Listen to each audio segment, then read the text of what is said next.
Olá, gente. Então, vamos para mais uma aula do nosso curso de Introdução à Álgebra Linear. Hoje eu queria falar um pouquinho sobre bases e dimensão de um espaço vetorial. Tá? Então, vamos começar lembrando uma coisinha. Por exemplo, em R2,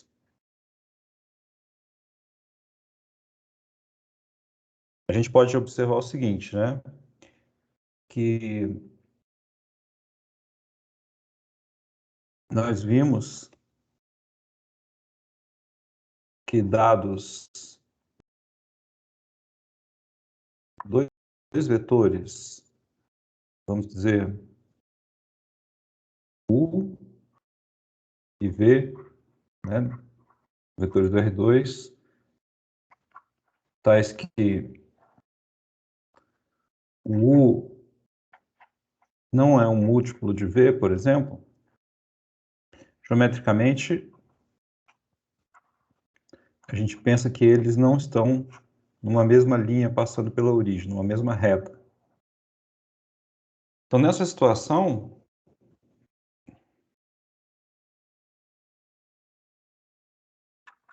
qualquer vetor W pertencente ao R2, pode ser escrito de maneira única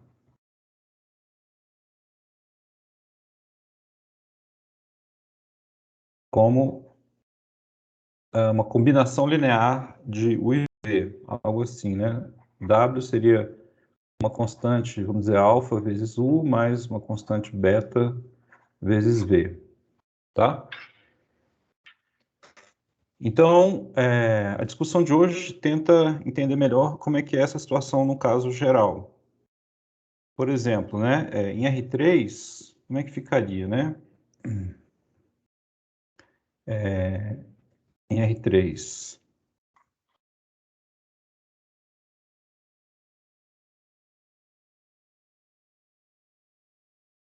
O que eu quero dizer com isso, né? Vamos supor que em R3 você queira determinar um número de vetores, no caso do R2 foram dois vetores, né?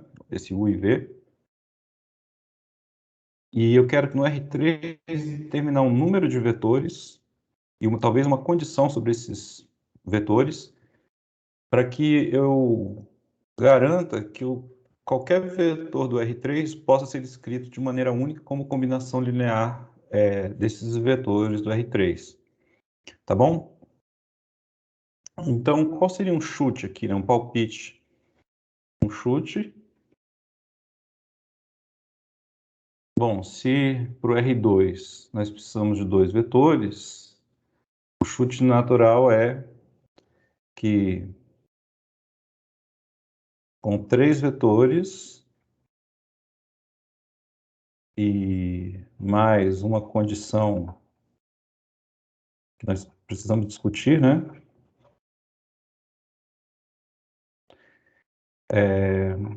Deve ser possível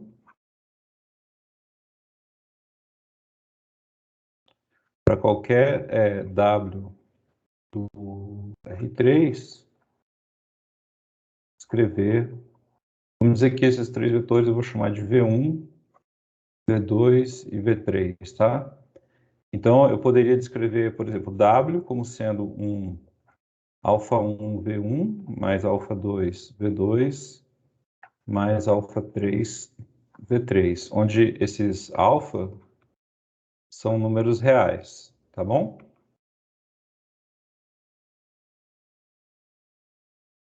Então, esse eu acho que é um chute natural, que o número de vetores que eu vou precisar para poder expressar um vetor arbitrário do R3 como uma combinação linear desses vetores, esse número deve ser 3. E, e a gente tem que determinar qual seria a condição que eu tenho que exigir sobre V1, V2 e V3. Que, por exemplo, se a gente pensar um pouquinho, você pode ter que... Vou desenhar eixos, tá? Só para a gente imaginar o R3. Mas, por exemplo, se eu desenho aqui o V1,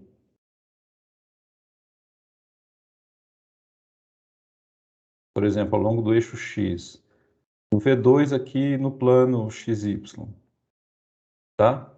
Se por acaso o V3 tivesse nesse mesmo plano,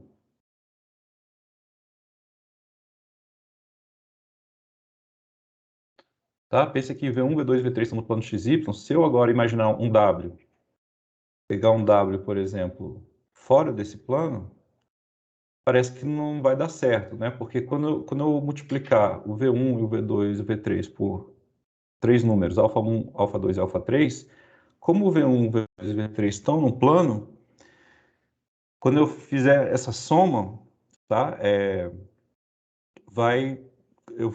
A resultante, né, dessa soma vai estar nesse plano também. Então, se o meu W está fora do plano, eu nunca vou conseguir uma expressão desse tipo. Tá? Então, isso dá uma ideia de qual deve ser a condição. A condição, então, a gente pode pensar assim, olha, não tem nada de especial com o plano horizontal, né, mas a gente pode pensar, será que a condição não seria assim? Se eu pegar esses três vetores, se eles estiverem todos no mesmo plano, passando pela origem, então não vai dar certo. Agora, se por acaso esses três vetores não estão no mesmo plano, passando pela origem, aí é capaz de dar certo, tá? Intuitivamente, eu gostaria que vocês pensassem se isso é verdade, e eu acho que é um bom exercício de imaginação antes de fazer as contas, tá bom? Então, a gente pode pensar nesse problema no R3, como a gente está discutindo, e outra pergunta é como fica essa situação se a gente está no espaço Rn. Tá lembrando o que é o Rn? Você pega, em vez de dois ou três números reais ordenados, você pega n números, tá? Então você escreve assim, tá? Aqui todos esses xi, vamos dizer, são números reais. E aí você tem o conjunto de todas essas ênuplas ordenadas. A gente já falou como é que a gente soma, né, vetores nesse Rn, você soma coordenada a coordenada, exatamente como nós fazemos no R2 e no R3, e a multiplicação por número real multiplica o número real, cada coordenada aí do vetor pelo número real, está um novo vetor, tá? Então, com essa multiplicação, essa soma, o Rn é um espaço vetorial. E aí a pergunta é, como é que se eu estou no Rn, quantos vetores eu preciso para poder garantir que qualquer vetor do Rn, eu posso escrever ele como uma combinação linear, que seria algo assim, né? Um W, vamos dizer, pertencente a Rn, e aí eu gostaria de falar, olha, W é igual a um alfa 1 V1 mais alfa 2 V2 mais. Será que essa é a cardinalidade certa, essa cardinalidade certa? N, né? Será que no Rn, se eu tiver N vetores, né? V1, V2 até Vn, então aqui os VIs, tá? São elementos do Rn, e os alfa i's são números reais. Tá? Então, uma combinação linear de N vetores do Rn vai me dar um novo vetor do Rn. A questão é se qualquer um vetor arbitrário W sempre pode ser escrito assim de maneira única. Qual é a condição sobre esses vetores, V1, V2 até Vn? Tá? Vamos ver aqui, ó. No R2, a condição é que os dois vetores, né, eu chamei de U e V, os dois vetores não estejam na mesma linha, tudo bem? Em R3, embora eu não tenha demonstrado, mas parece, é razoável supor que a condição é que eu vou precisar de três vetores, mas esses três vetores não podem estar no mesmo plano, tudo bem? E aí, quando a gente vai para a dimensão mais alta, a nossa intuição visual eu ia dizer vai para o espaço, né, mas na verdade ela sai do espaço, a gente não tem mais, ela foge do espaço,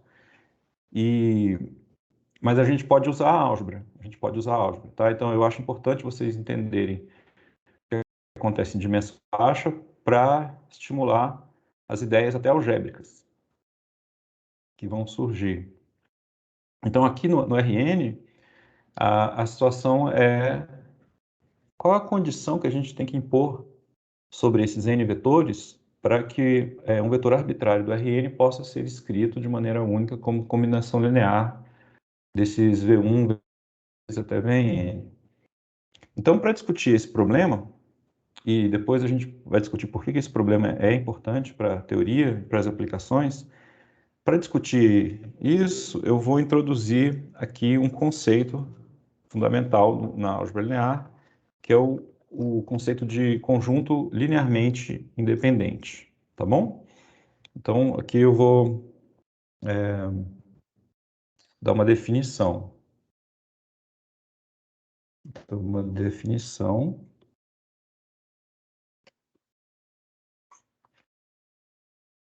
Tá, então vamos supor que você tenha E, um espaço vetorial,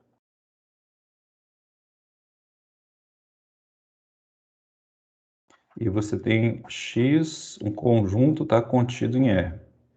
Tudo bem? Então, nós dizemos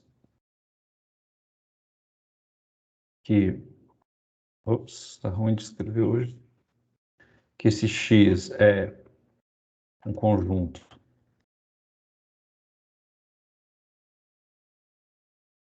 linearmente independente,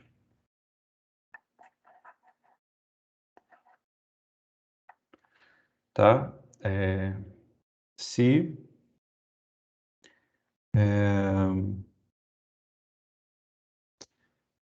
quando, né? Nenhum vetor de x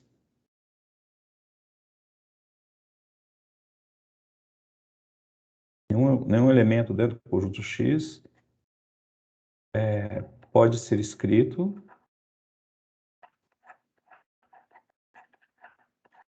como combinação linear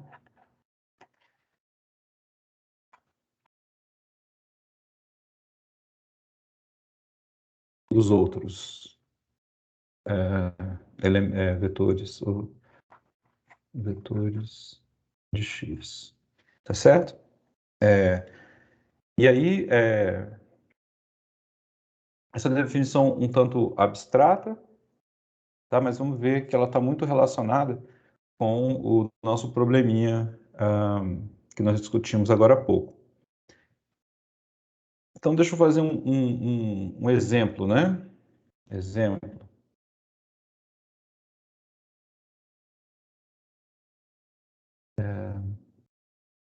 Em R3, vamos pegar os vetores. Deixa eu pegar aqui os vetores, vou chamar de U, o vetor de coordenadas 1, 2, 3. Eu vou chamar de V, o vetor de coordenadas 4, 5, 6. E vou chamar aqui de, vamos dizer, W, o vetor de coordenadas. Todo mundo pensa que vai ser 7, 8, 9, então para frustrar a expectativa, eu vou botar 3, 3, 3. Certo? Então, a minha pergunta se eu botar assim, né, o espaço vetorial como sendo o R3, um exemplo, né, o X sendo esse conjunto com os elementos, 3 elementos, U, V e W, tá?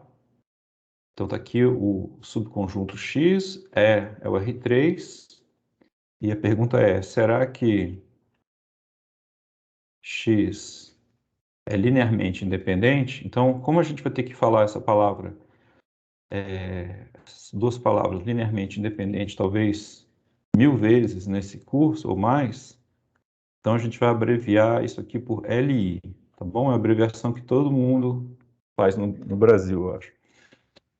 Linearmente independente, LI, tá bom? Será que X é um conjunto LI? Então, bom, aí a questão é, será que você consegue escrever um dos vetores como combinação linear dos outros dois, né? Então, por exemplo, não dá muito trabalho? A resposta é não. Por quê, né? Porque você pode escrever, por exemplo, você pode escrever ó, o U você pode escrever como sendo o V menos W. Se você olhar para as coordenadas, né? 4 menos 3 dá 1, 5 menos 3 dá 2 e 6 menos 3 dá 3. Então, de fato, U é igual a V menos W. Então, a resposta é não. Por quê? Porque eu exibi essa combinação linear, né? O U foi expresso como combinação linear de V e W dessa maneira. Aqui o U tem um 1 invisível multiplicando o V, e aqui tem um mais menos 1 aqui multiplicando o W, tá? Tudo bem? Então é esse tipo de coisa aí que a gente vai estudar um pouquinho.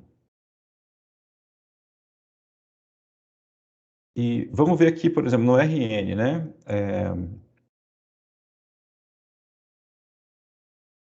Deixa eu fazer um comentário aqui.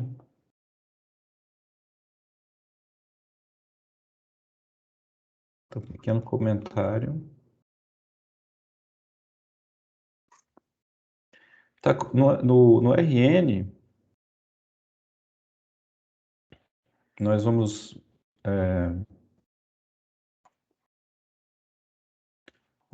ter N vetores, vou chamar aqui de V1, V2 até Vn, tá? Linearmente independentes, LI, tá? Tal que qualquer elemento do Rn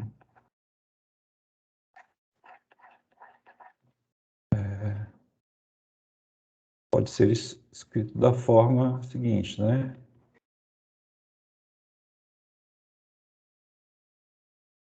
W igual a alfa 1 V1 mais alfa 2 V2 até o alfa N Vn, tá? E isso vai ser de forma única. Então, a ideia que a gente vai discutir tem a ver com esse meu comentário, né? Então, R2 você vai ter dois vetores, tal que se eles são LI, você vai poder escrever qualquer vetor do R2 como combinação linear desses dois vetores. No R3 você vai ter três vetores, tá? No R4, 4 e no Rn, N. Então, essa condição de ser linearmente independente é a que generaliza aquelas condições que nós vimos no começo aqui, né? Que em R2, dois vetores não podem estar numa mesma linha, em R3 eles não vão poder estar no mesmo plano passando pela origem. E num caso geral, a gente vai ter essa noção de linearmente independente, tá? Então, quando você tem um conjunto, perdão, em Rn, né? Que você tem Rn e você tem n vetores Li, então esse conjunto a gente chama de uma base do Rn. Essa vai ser a nossa definição aí de base, né? É um conjunto Li que gera o Rn, quer dizer que qualquer elemento do Rn pode ser gerado ou escrito dessa forma, combinação nuclear desses V1, V2 até o Vn. E isso é importante porque, né, na prática, por que isso é importante? Porque, dependendo do problema que a gente está tratando, em álgebra linear, a escolha de uma base é fundamental para simplificar o problema, para a gente entender o problema, resolver o problema. Então, por exemplo, no R3, em R2 e R3, né, nós temos bases quase naturais, né, para a gente vai, o nome que os matemáticos dão são bases canônicas, tá? Que são aquelas mais simples, mais clássicas. Então, por exemplo, em R2, você pode pegar os vetores que a gente batizou de E1 e E2, tá certo? E aí, é claro que você pode pegar qualquer vetor. Se você pega um elemento do R2, xy, você pode escrever ele como x é 1 mais y é 2, tá? Então, isso é óbvio. Se você está no R3, você pode rebatizar aqui o E1 agora vai ser o 1, 0, 0, o E2 o 0, 1, 0 e o E3 o 0, 0, 1. E aí, se você tem um elemento genérico aqui do R3, isso aqui vai ser x é 1 mais y é 2 mais z é 3. Tudo bem? Então, o conjunto E1, E2 é uma base do R2, o conjunto E1, E2, E3 é uma base do R3, mas o ponto aqui é que essas bases não são únicas. Existem uma infinidade de bases no R2, uma infinidade de bases no R3, e a gente, em álgebra linear, aprende a usar a liberdade que nós temos para escolher base para gerar uma simplicidade ao resolver nossos problemas. Tá? Então, uma ideia forte aqui da álgebra linear é usar a liberdade para escolher bases, né? Para gerar simplicidade. Então, uma ideia quase filosófica aqui, né? Então, a gente usa a liberdade na escolha de bases para gerar simplicidade na hora de resolver os problemas de álgebra linear. Ok, então isso aqui finaliza o meu comentário. Então, agora eu vou discutir um critério para a gente detectar, poder dizer quando é que um conjunto é linearmente independente. Então, deixa eu botar aqui um critério para detectar se um conjunto é linearmente independente. Então, eu vou colocar isso aqui como se fosse uma proposição e vamos ver uma demonstração, tá?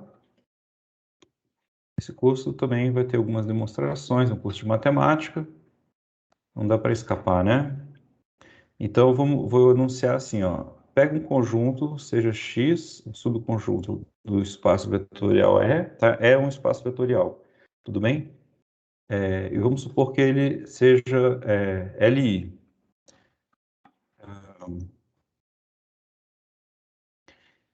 Então, se você tem uma combinação linear do tipo, né? Alfa1, V1, mais alfa2, V2, até alfa M, Vm, dando o vetor nulo, tá? Quando você somar esses caras, onde os VIs, né, são elementos do X, então, necessariamente, todos os números alfa1, alfa2, até alfa M, são zero, tá? Então, se você tem um conjunto LI e você imagina, pega uns elementos do conjunto LI, V1, V2 até Vm, faz uma combinação linear dando o vetor nulo, então se o conjunto LI, a combinação linear é essa trivial, quer dizer, você multiplicar todos os vetores pelo número zero, aí vai dar o vetor nulo, tá bom? Então, e você pode dizer mais, né? Reciprocamente,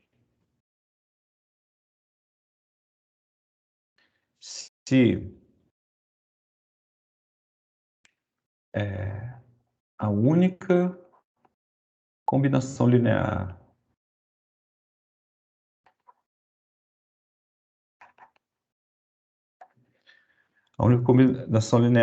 é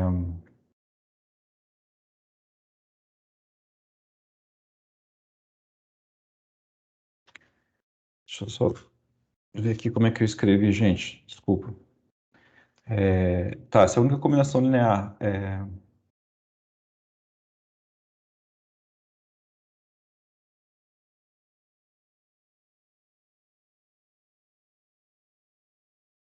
combinação linear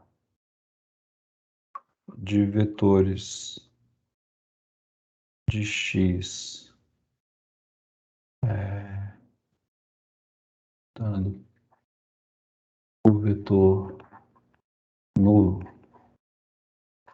é a combinação trivial. Trivial quer dizer todos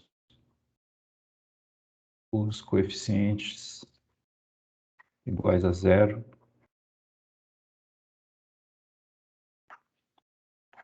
Então, o x é linearmente independente.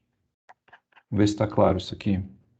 Tá, então, se x é um conjunto LI, aí você pega uma combinação linear dando o vetor nulo, esse α1, V1, mais α2, V2, até αm, Vn dando o vetor nulo, então, necessariamente, essa combinação linear é a trivial, quer dizer, todos os alfas são nulos, tá? Mas, reciprocamente, aí que está o teste, tá? Se a única combinação linear de vetores de x dando vetor nulo é a combinação trivial, então o x tem que ser LI, tá? Em alguns livros, essa vai ser a definição de linearmente independente, tudo bem? Vocês podem adotar, ou podem adotar essa definição que eu dei também, porque tendo em vista essa proposição, ou esse teorema, elas são equivalentes, tudo bem? Vamos ver a demonstração desse resultado? Então, tem duas coisas aqui que eu preciso demonstrar, né? Primeiro, assim, vou começar supondo que o x é LI, e eu quero mostrar, vou supor uma combinação linear desses vetores que pertencem a x. Dando o vetor nulo, eu tenho que mostrar que todos esses números alfas são nulos, tá? Então, vamos lá. Desculpa. Que seja x um conjunto linearmente independente, tá? VIs pertencentes ao subconjunto X, e aí vamos supor que existam números reais, assim,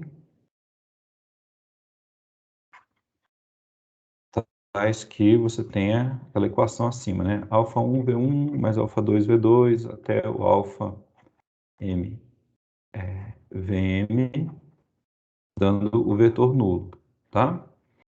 Então, por absurdo, né, suponha que um dos alfas não seja nulo, tá? Eu quero supor, vou supor isso e chegar numa contradição. Então, suponha, perdão, que um dos alfa-i's, né, seja não nulo. Então, por exemplo, eu poderia ser o alfa-m, né? Por exemplo, ou o alfa 1, por exemplo, alfa 1 diferente de zero. Aí, o que eu poderia fazer? Eu poderia passar o alfa 2 V2 até o alfa M VM para o outro lado, por sinal negativo, e dividir todo mundo por alfa 1. Então, eu teria que o V1 seria 1 dividido por alfa 1, e aqui eu teria menos alfa 2 V2, menos 3 pontinhos, menos alfa M VM. Ok? Mas aí, olha só, eu consegui escrever o V1 como combinação linear dos outros, né? Tudo bem? Então, mas a definição diz que um conjunto é LI quando eu não consigo fazer isso, tá certo? Então, é uma contradição. Da onde veio a contradição, né? De que um dos alfa-i's era não nulo. Portanto, todos os alfas aqui têm que ser nulos, né? Tudo bem? Qualquer dúvida, vocês me perguntem no nosso encontro síncrono. Então, isso seria a primeira parte da proposição. Agora a gente pode olhar para a segunda parte, né? Eu quero partir de um conjunto X que tem essa propriedade, né? A única combinação linear de vetores de X dando vetor nulo é a combinação trivial. Então, eu quero mostrar que o X é LI. Tudo bem? Então, vamos ver aqui, né? Como é que a gente faz? Vamos pensar assim, né? Vamos supor que... Peraí, desculpa. Onde é que nós estamos? Tá, vamos lá. Reciprocamente, se a única combinação linear de vetores de x dando vetor nulo é a combinação trivial, então o x é LI. Tudo bem? Então vamos supor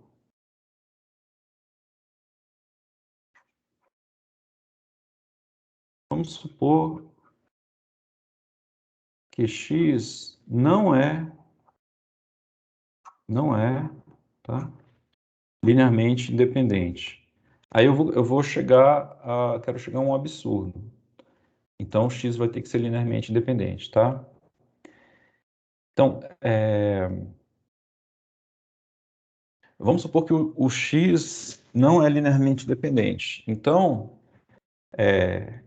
existe um elemento v do x, tal que o v é uma combinação linear alfa 1, v1, alfa m, vm. Tá certo? Porque quando o conjunto é LI, você não pode pegar um elemento de x e escrever como combinação linear de outros. Tudo bem? Então, se o x não é LI, você pode fazer isso. Então, existe um V que você pode pegar para escrever V igual a alfa 1 V1 até alfa M VN. Mas aí você pode trivialmente quase, né, passar todo o lado esquerdo para o lado direito com o sinal negativo. Então, você vai ter que V menos alfa 1 V1 menos alfa 2 V2 até menos alfa M VM, essa soma toda de vetores dá o vetor nulo, tá? Então você conseguiu uma combinação linear dos vetores de x, dando o vetor nulo, sendo que essa combinação linear não é trivial. Por que ela não é trivial? Porque aqui você tem pelo menos o coeficiente de v, ó, e um 1 aqui invisível, tá bom? Isso é uma contradição, porque a gente está supondo... Ops, paguei demais. A gente está supondo que, ó, vamos lá no enunciado, né? Nós estamos supondo que a única combinação linear de vetores de x dando o vetor nulo é a trivial. Então, é isso, né? A gente supôs que o x não era linearmente dependente e encontramos uma combinação linear de vetores de x não trivial, quer dizer que nem todos os númerozinhos são nulos, dando o vetor nulo, tá? Então, portanto, o x é Li, ok? E isso termina essa pequena demonstração. Ok.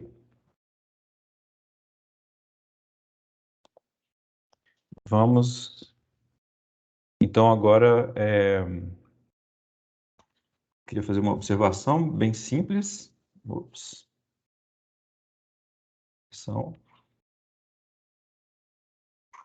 Então, vamos supor que você tenha. Considere conjunto, vamos dizer, finito. Vou dizer assim, V1, V2 até Vm, um conjunto linearmente independente, tá bom? Então,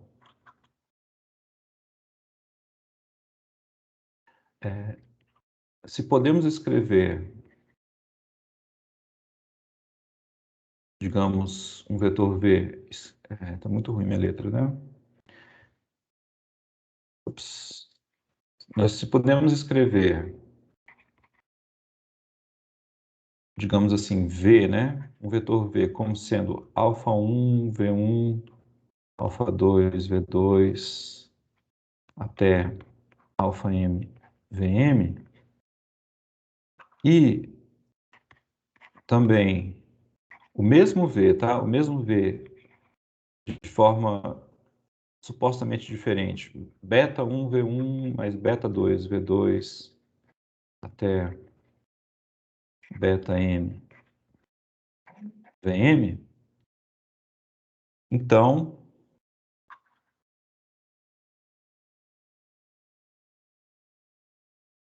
então o alfa1 tem que ser igual ao beta1, o alfa2 tem que ser igual ao beta2, etc. Até o alfa-m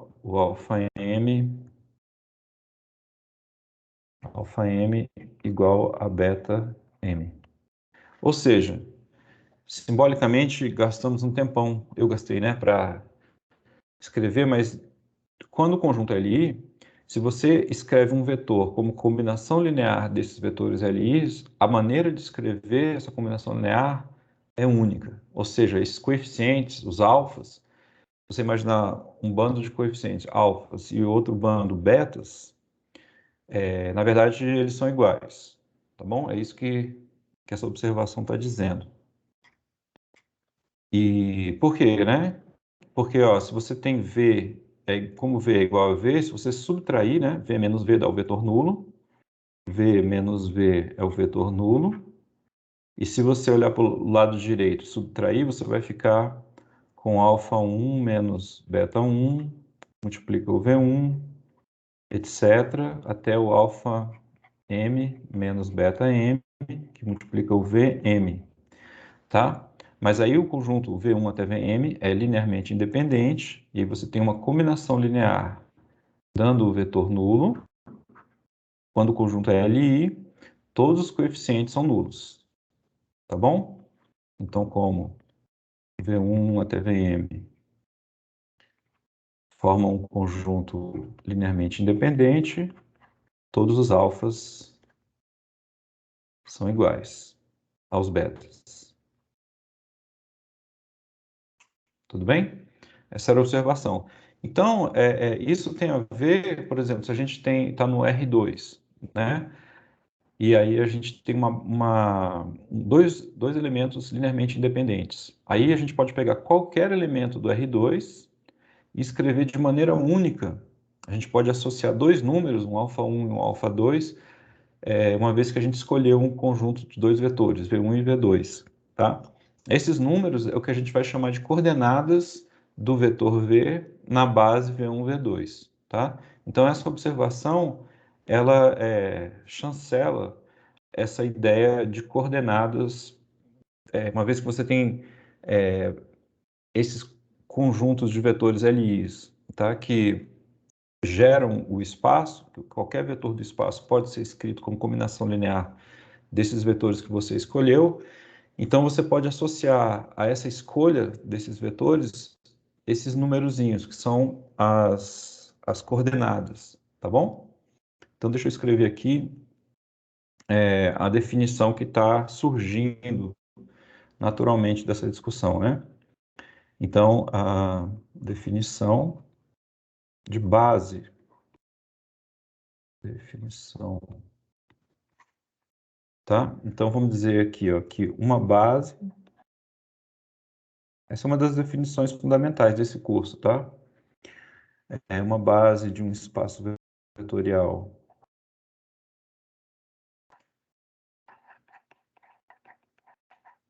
é um conjunto,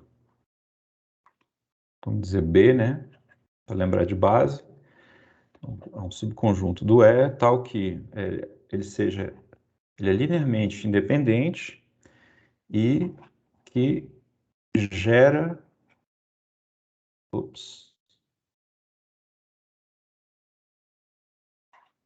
gera E. Isto é, né? O que quer dizer gerar? Deixa eu colocar aqui. Qualquer elemento, esse A de cabeça para baixo é qualquer, né? Qualquer vetor do espaço vetorial E é uma combinação linear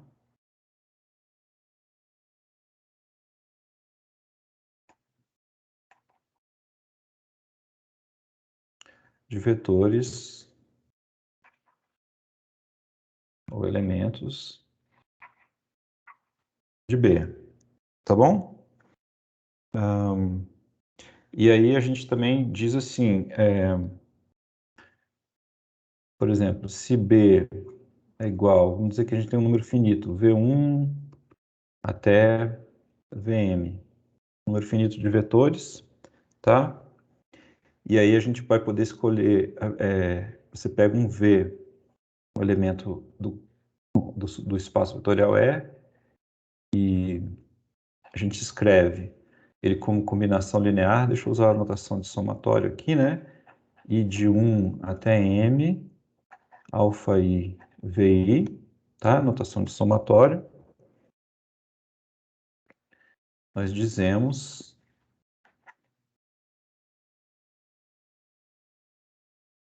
que esses alfa I's, esse conjunto aí de números, né, que apareceram na combinação linear, são as coordenadas de V na base, ou para a base, na base B. Tudo bem? Ok. Então, essa é uma definição importante. Seria conveniente aqui a gente ver pelo menos um exemplo, tá? Antes de terminar. Então, vamos ver um exemplo bem simples, tá? Exemplo.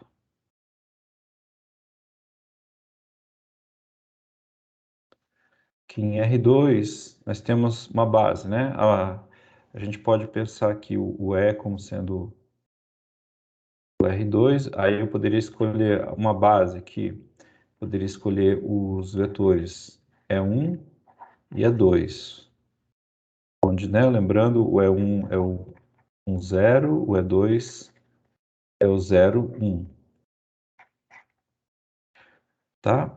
Agora eu poderia ter uma outra base, vou pegar uma outra base, ó, vou chamar de betil, composta pelos elementos, vou chamar de epsilon1, epsilon2. Quem são epsilon1 e epsilon2? Eu vou batizar eles agora.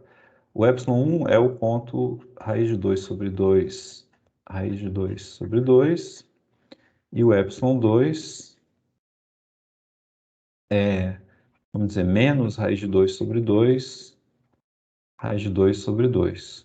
Visualmente, se a gente quiser pensar esses caras visualmente, O E1 e E2 eu não vou desenhar porque eles são mais ou menos óbvios, né? Mas o epsilon e o epsilon2 seriam esses vetores unitários fazendo um ângulo de 45 graus, π sobre 4, com, com os eixos aí, né? Tá? O epsilon2 seria isso aqui, algo assim. Tudo bem? Então, vamos pegar assim o vetor V, vou chamar de V, o vetor 1, 1. Então, como é que seriam as coordenadas do vetor V nessa base, que é chamada base canônica, porque ela é a mais usada, é a mais simples para a maioria das pessoas. Então, você expressa o V como combinação linear dos vetores da base, e aí os números que aparecem são as coordenadas. No caso da base canônica, é realmente trivial, porque você pode escrever V igual a 1, né? Vezes o E1, mais 1 vezes o E2. Se você somar, você vai obter o ponto 1. Então, as coordenadas, né? Coordenadas de V na base canônica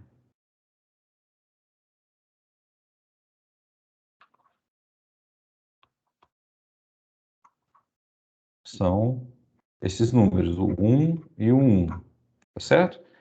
Então parece uma coisa de maluco isso. Agora, mas fica interessante se você olha para outra base, né? Então, aqui, ó, tem o mesmo vetor V, tá? Como é que eu expresso ele como combinação linear do epsilon 1 e epsilon 2? Então, vamos supor que aqui eu tenho V igual a, vamos dizer, um alfa 1 epsilon 1 mais um alfa 2 epsilon 2. Então, os números alfa 1 e alfa 2 seriam as coordenadas. Então, aqui, ó, se a gente olha para o vetor 1, 1, ele está alinhado, né, com o vetor epsilon 1, concorda? Quer dizer, eu fico perguntando, né, mas vocês não podem responder, desculpa, gente. Um dia eu me acostumo com isso. Então, o vetor 1, 1, eu não vou conseguir desenhar em escala aqui, mas tá, ele está alinhado com o epsilon 1. E não é difícil ver que se eu multiplicar o epsilon 1, né, por raiz de 2, aí a raiz de 2 entra aqui dentro desse par ordenado, da definição de multiplicação, e raiz de 2 vezes raiz de 2 é 2, então eu obtenho o meu V, né? Então isso aqui seria raiz de 2 vezes o epsilon 1 e 0 vezes o epsilon 2, porque eu não tenho... o V já está na direção do epsilon 1, então não tem uma componente dele aí na direção do epsilon 2, digamos assim. E então as coordenadas de V na base, coordenadas de V na base que eu chamei de betil, são um par de números, né? É raiz de 2, que é quem está multiplicando o epsilon 1, e o 0, tá? Tudo bem? Então, aqui esse par de números aqui, uma vez, então, a moral da história é que o mesmo ponto do R2, você pode descrever ele com esse par de números, que é a maneira usual como a gente define os pontos de R2, né, o par ordenado de números reais. Essa maneira está associada ao que a gente chama de base canônica. Mas essa noção que vem dessa discussão é que essa escolha de base não é única. Se alguém tivesse escolhido por algum motivo a base epsilon 1 e epsilon 2, na hora de representar o vetor V usando essa base, a pessoa usaria esses números, raiz de 2 e 0, e não o 1, 1. Embora o vetor em si, que é uma entidade, vamos dizer assim, geométrica, não mudou. O que mudou foi a maneira de você utilizar números para descrever esse vetor, tá bom? E para terminar, eu queria deixar aqui perguntas para estimular a imaginação de vocês. Perguntas? Uma pergunta ou perguntas? Vamos lá, né? Então a gente já sabe o que é uma base. Então a minha pergunta é: será que qualquer base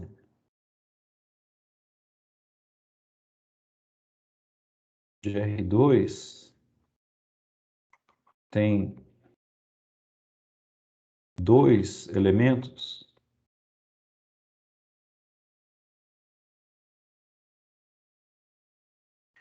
e de uma maneira geral, né? Será que qualquer base de R3, né? Vamos dizer assim, de R3 tem três elementos?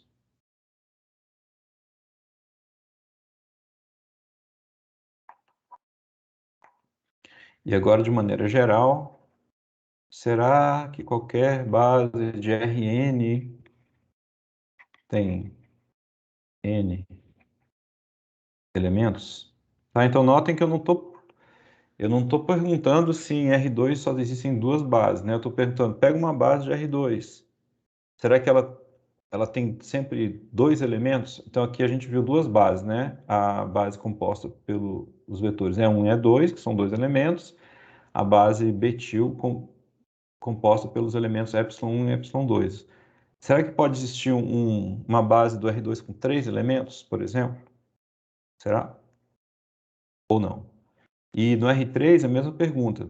Eu posso, por exemplo, no R3, uma base que eu posso exibir é a base canônica. No R3. Então, eu batizo, né? Eu faço assim, é 1, é 2 e é 3.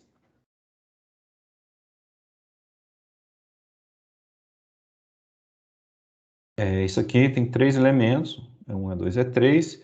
E se eu pego, eles são linearmente independentes, vocês podem verificar, tá? Então, geram o R3, então formam uma base do R3.